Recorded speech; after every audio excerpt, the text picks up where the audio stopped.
everybody. This is Linda and Carl Sullivan, and we're coming to you from the Colourwerx Design House. And guess what? This is Friday, June 26th, and it is... That is right. It is Fab Friday, and I welcome everybody in today. Thank you so much for joining us today on this beautiful day. It is about 98 degrees here in beautiful Palm Desert, California. And again, we want to encourage everybody to like and share this video. If you're tuning into us after the broadcast, make sure that you like and share the video as well. And go ahead and give us a comment. Let us know everything is streaming out there. I think we're streaming okay today. We did have some internet gremlins. Carl is over here, Mr. Colourwerx, at the controls. So go ahead and leave a comment or a wave or a shout out so we know everything is going on okay. We're going to check in, of course, with the cactus cam now. And there's the cactus cam. Do we have activity? I think we do. Look, we have golfers. So in case you didn't know, this is our view from our sewing studio, and we're on the 15th hole of what's known as an executive golf course. And that's a smaller par golf course. So there are some antics out there, but we usually get a lot of golfers. We usually get some wildlife, ducks and ducklings, and of course road runners, because we are in the desert here. So today is a great day, and we're going to be talking about my favorite subject, which is machine applique stitching. And I really love to do machine applique. For those of you who have taken my Applique Stitch Lab class, it's one of my favorite subjects to teach. I'm going to have a demo and a video later on the broadcast. We need to take care of some business here first. The first thing is, as you know, we always give away a Colourwerx $10 gift card at every broadcast. So last week our question was, what was your favorite method of applique? And you could answer hand or machine or something else. And so we put everybody in a random drawing, and our winner was, for last week,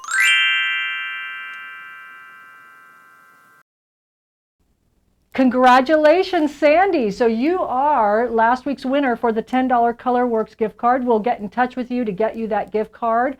And of course, everybody else, stay tuned for the end of the broadcast, because we'll be asking the question for this week. And then you actually give us a comment at the end, and we will select a winner next week randomly for a $10 Colourwerx gift card. So on to business. I want to let you know what we've been up to here. If you follow along on our Instagram page, you probably saw this. I'm going to back up a bit, but this is my Mod Box quilt that I just finished using this beautiful Carolyn Freelander bundle, which is low volume, and it is beautiful. This is the new Mod Box pattern, which will be coming out any week now, and you can see it there, a little bit better picture of the baby quilt using Carolyn Freelander, and the Mod Box pattern cover, which is using the beautiful Island Batiks Foundation Basics, which is a batik basic solid that they have.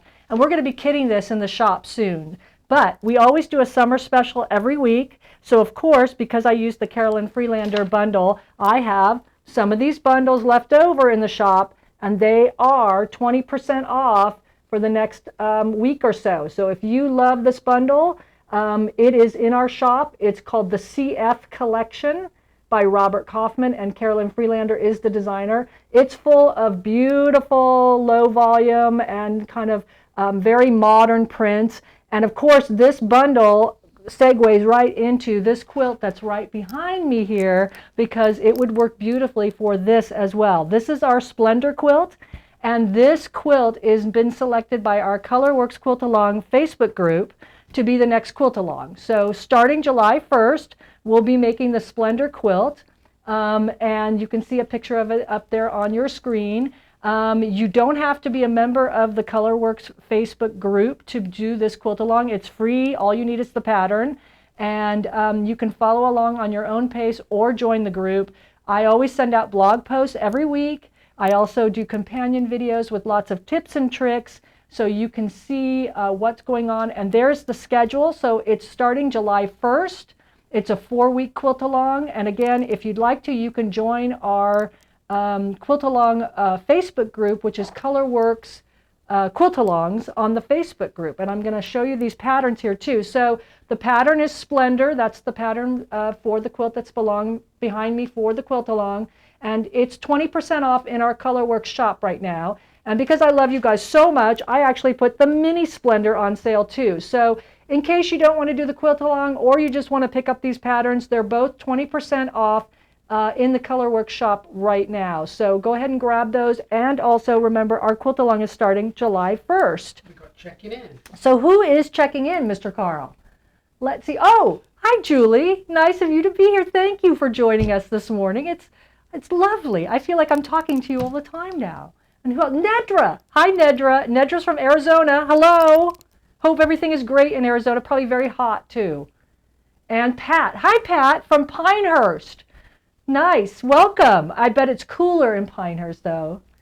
And Nancy. Hello, Nancy. Thank you, everybody, for checking in. It's great to have everybody here. And Connie. Connie, hello. Connie's a California, ex-Californian, I should say. She lives in North Carolina now. So hello, Connie. Nice to see you. Streaming is smooth. Thank you, Julie, for letting us know that. We did have internet gremlins last week. And if that ever happens, you guys, just know that we have a recording going on at the same time that we're doing this. So if the internet ever just leaves and the gremlins take over, we will always upload, like we did last week, the complete video of Fab Friday to the Facebook page as well as to the Colourwerx YouTube channel. And you can subscribe to that and actually get notifications. Another comment. Meg, hello, Meg. Nice to see you. Thank you very much for joining us. And Candy. Hello, Candy. Thank you, everybody, for joining us. We really appreciate that. One more from, Barbara. Carl's having a great time putting your comments up there in case you didn't know that. So he's Mr. Colourwerx at the control center over there. Anyway, we'll get on to the demo now. So machine applique stitching is, like I said, is one of my most favorite subjects, and I love to teach it. So I'm going to jump over to the cutting board right now and show you some things over here. So I've got my Mod Cat here, and the reason I've got it here is that this is what you're going to see in the video. So I want you just to get used to what you're seeing in the video. What I did is I kind of pre-recorded a video for you because it's by far easier for me to get my camera in up close on the stitching when I can pre-record it versus doing it live. And of course, all funny things happen live. So if you didn't join us last week, please check out episode 4 of the Fab Friday, where I explained how to set up your machine for machine applique. The most important thing I explained last week was this little foot, which I'm going to kind of put up towards the camera. This is the open toe foot. You can see that there's nothing in the middle of it where my finger is. And that is very important for doing machine applique. So you're going to want to get yourself an open toe applique foot. The other thing is, on this particular sample, I use a lot of this 40 weight Aurifil thread. Any 40 weight thread would work, but this thread I find to be quite beautiful. It's 40 weight, and you know that by the green cap. So if you're shopping for Aurifil, just go look for the green cap. This is beautiful applique thread, and it's beautiful top stitch thread. Be sure to change your needle over to a 9014 Microtex, which is the super sharp needle. When you're using this thread, it just goes like butter at that point. So beautiful. Be sure to ask questions as we go through the video here today, and I will try to answer them during the broadcast, or rest assured I will definitely answer them at the end of the broadcast. So a couple things to get used to when we watch the video. There's some rules of the road that you need to just know when you're starting to do machine applique stitching. So a lot of times I talk about outside curves and inside curves. Okay, I'm going to bring this up closer to the camera. So when I talk in the video about going around an outside curve, that's a curve that looks like the end of his tail here. And what that means is you're going to stop and pivot with your needle down on the outside of that curve on the background fabric. When I talk about an inside curve right here, you're going to stop and pivot with your needle down on the inside of that curve, which means you're going to stop and pivot on the applique fabric. All right, and then I'm also going to talk about in the video doing points. So if I bring this up to the camera, I do what I call the lazy man point. So some people actually reduce their stitch length, their stitch width down as they approach the point. I don't. I just stitch right over the point and pivot perpendicular and come back. And that'll all make sense as we roll the video. So we're going to roll the video and then I'll come right back to you. So I'm here at my machine and I'm ready to start appliquing my Mod Cat. As you can see, this is the top of the neck of the Mod Cat right here. I don't have the head on yet, but we're going to do the body first. And I want to show you some tips and tricks along the way that I've learned. One of the things I like to do is pull my bobbin thread up to the top first before I even start stitching. And the way I do that is I actually take one stitch in place. So I lower my needle to the edge of the applique, and then I raise it back up. If you don't have a button that actually automatically does that for you, you can actually crank your hand wheel on the side one full rotation, and that will bring the needle down and then back up again in place. And as you can see, if I pull on the top thread, the bobbin thread pops right up. Here's my green bobbin thread, and I'm just going to pull that up alongside the orange thread, which is the top thread, and take both those threads in my fingers behind me and hold on to them as I start stitching. I'm going to want to put my needle onto the right side of the presser foot, so I'm going to hit my needle to jump over to the right side, or again you can crank your hand wheel and it will flip over to the right side, which is the start of your zigzag stitch. I'll put my presser foot down and I'll lower my needle right onto the outer edge of the applique, and I'm ready to go. If you have a secure stitch function, you can go ahead and engage it, and the secure stitch function actually is on your machine. It usually is like a little knot or a little circle on a button, and that will take a couple stitches in place. Here goes my Bernina, and then you'll start the zigzag. That secures the stitch. For the zigzag on the applique, I like to keep the edge, to the edge of the applique. So as you can see, I'm zigging onto the outside edge, and my needle stops right there on the outside edge, and I'm zagging onto the edge of the applique. I just happen to think that looks best. So once you get yourself set up and you're ready to go, you just start on the straightaway.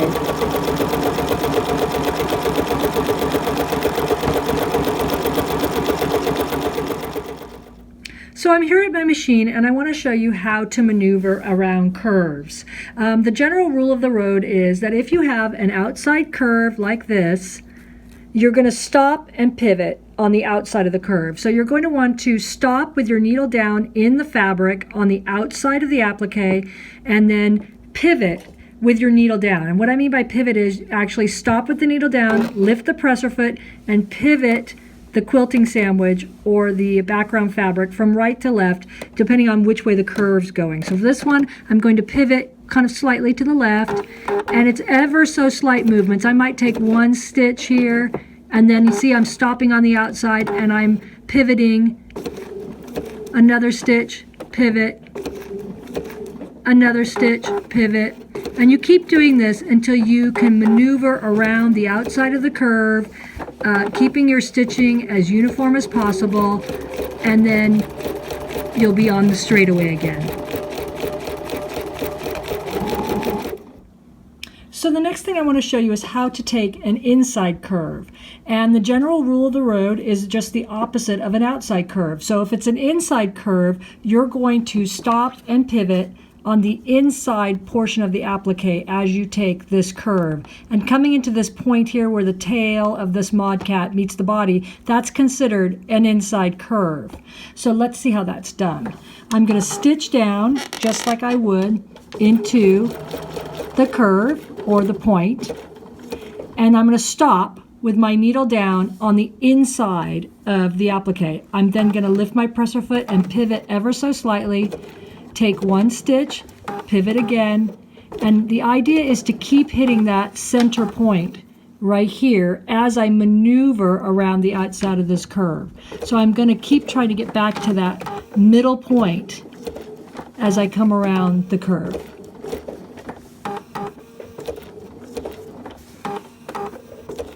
Patience is the name of the game, and once you feel like you've got it, you can just hit the straightaway.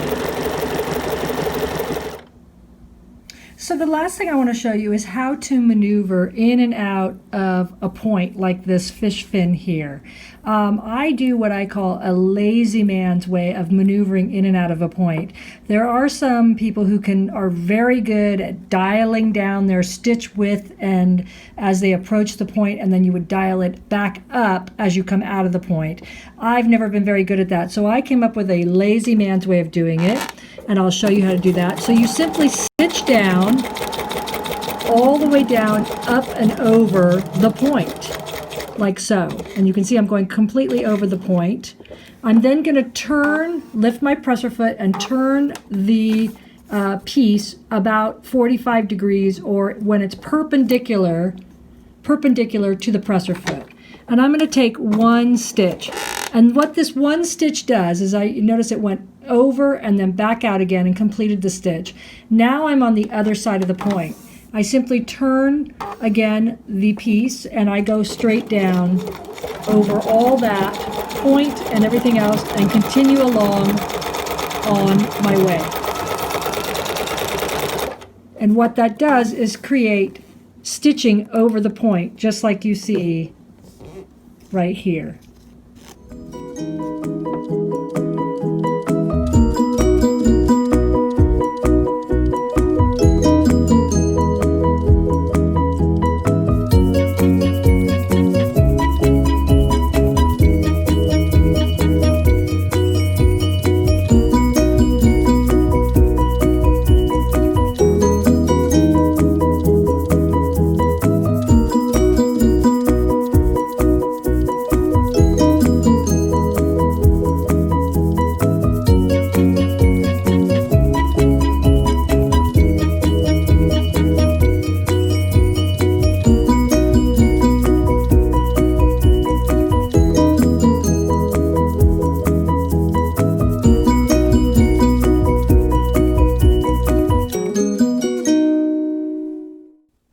Right, so I hope that really helps you, and I would encourage you to like and share this video with friends and family, and also know that we're going to put these videos up on the Colourwerx YouTube channel as well. So if you're at your machine and you want to try out any of that stitching, it's a great way. You can stop and start the video anytime you want, and look at all that. I brought in our little mini mod dog here at the end. Also, please make sure if you have any questions, just go ahead and ask them. We'll try to answer at the end of the broadcast here today. But the mini mod dog I want to bring up closer. Hopefully the camera will stay in focus as I bring it up closer. This is the buttonhole stitch. I don't know if you can see it there, right on his nose or his snout there, and around his ear. So that's another stitch you can use. So the one in the video I was using was just a basic zigzag. And people always ask me what my stitch width and length is, so I'll go ahead. It's different for every machine. So when I start the zigzag, my stitch width and length is, the width is usually about 3, anywhere from 2.5 to 3, and the length, which means how close is the zigzag, is usually about 1. But like I said, every machine is a little bit different, so you're going to have to test it. Whatever works for you is good. But that is the buttonhole stitch. All the same rules apply, meaning if it's an outside curve, you stop and pivot on the outside. If it's an inside curve, like between his legs here, you would stop and pivot on the inside.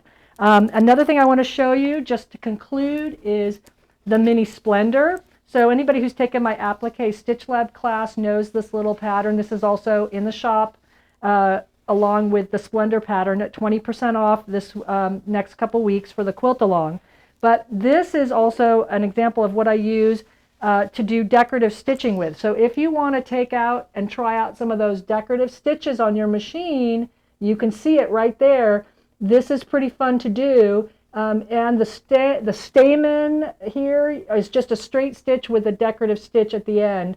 And another trick that I actually let people in on is you can machine quilt the background before you apply your shapes. So if I turn this over, you're going to see a kind of a mess, but I have machine quilted the background of this before I actually went and applied any of the applique shapes on. And so that's a nifty little trick that you can do too, especially on smaller wall hangings like this, is nobody's going to come knocking at your door. There aren't any quilt police that are going to come show up and say, ma'am, you cannot machine quilt. that background before you put your applique shapes on. So it's just a handy way of actually finishing off the quilt, kind of like killing two birds with one stone there, of machine quilting the background, and then you put your shapes on and you actually applique stitch, and you'll see everything appear on the back like that. But it just creates a nice way. So if there's any questions, I'm going to run. We're going to go back to the cactus cam so I can get back in position, see what's going on. I think we just missed some golfers out there. But there's our beautiful cactus cam. We're going up to 107 degrees today. And that's kind of mild for the Palm Desert region, quite frankly. So let me check in with Carl. Let's see if we have any questions from anybody or any comments about what's going on. What's that? Hello, Judy from South Carolina. Thank you for checking in today. We really appreciate everybody checking in with us. And Janet, oh, you like the fabrics in, was that the cat, I think? Yes, those fabrics that you saw in the cat are Krista Quilt's fabrics from her fabric collection. And if you don't know Krista Watson, please go check out KristaQuilts.com. And I'll actually put a link for her and also my other friend, Jessica at So Many Creations, that both of those ladies are doing fabulous live broadcasts every week. And I want to put a link in after the broadcast so you can check them out as well. Another question from Nedra. Thank you, Nedra. Yeah, thank you for your yes. Practice, practice, practice. People always ask me that, like, how do you do this? It's a lot of practice, and I have to admit, I spent a good couple months when I first started machine quilting, really practicing tearing my hair out, but it was well worth it. You just have to get to know your machine, and then once you know a little bit of the rules of the road, like stopping on the inside, stopping on the outside, that kind of thing, it all starts to work perfectly. Let me see who else is checking in. Kathy says, should you machine quilt first on a large quilt? You can. I do it mostly on smaller wall hangings. And it's mainly because I'm not a very good machine quilter. And I was always really disappointed when I used to spend all that time machine appliquing everything perfectly. And then I would have to come back and kind of stipple in between all those shapes. And I just felt it was really messy. So I thought, well, why don't I just machine quilt or do whatever I'm going to do in the background first and then put the shapes on? And that just seemed to work for me. So if it works to do it on a larger quilt, I don't see why you couldn't. So, and Julie, love the tip. Thank you, Julie. Thank you. We love giving stitching tips. We always encourage everybody to chime in and give us more tips. If you have tips or tricks, go ahead and comment them below. And with that, I want to give you the question of the week so you can get everybody's comments to enter in for the Colourwerx $10 gift card. So this week's question is, what is your favorite applique stitch? So I've given you some suggestions there. You can either put, buttonhole, zigzag, decorative stitch, or any other stitch that you might like to do. That pretty much covers it. But go ahead and leave a comment below, and then we'll announce next week on the broadcast who the winner of the $10 Colourwerx gift card is. So with that, I want to remind you that we have our QuiltAlong starting July 1st. Go ahead and pick up these patterns if you want to join the QuiltAlong. And Carl's got the schedule up there for you. It's a 4-week QuiltAlong starting July 1st. So thank you everybody for joining us today. Carl and I love you guys for checking in with us. And we want to wish you all a happy Colouricious Friday. Thank you again so much. We're going to see you next Friday, same time, same channel, the Colourwerx Facebook group page, or the Colourwerx page here at 10 a.m. Pacific time or Palm Springs time. And we're going to be talking about pressing tips next week. So we're going to see you next week. Thank you, everybody. Bye-bye. We love you.